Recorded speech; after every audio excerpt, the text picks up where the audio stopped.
A company claims that the mean battery life of their MP3 player is at least 30 hours.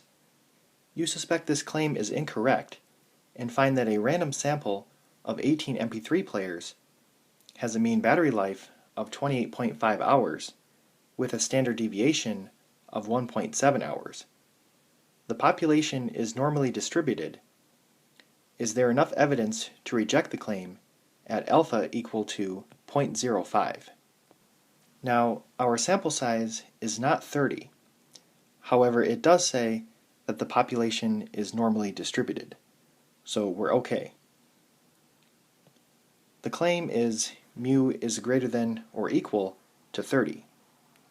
So because they use a greater than or equal to sign in their claim, the claim is the null hypothesis. The alternative hypothesis will be mu is less than 30. So this is going to be a left-tailed test. So alpha is 0.05, mu is 30, x bar is 28.5, s is 1.7, n is 18, and this is a left-tailed test. So now let's go to the calculator. So I press the Stat button, and then I select t-test, and then I enter all of my information and press calculate.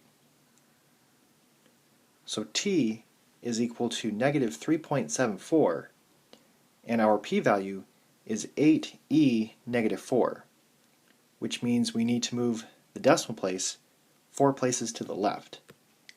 So that would be 0.0008. So our picture would look like this. And 0.0008 is less than 0.05.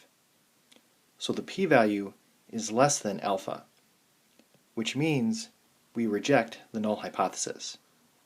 So our conclusion would be, at the 0.05 level of significance, there is enough evidence to reject the company's claim that the mean battery life is at least 30 hours.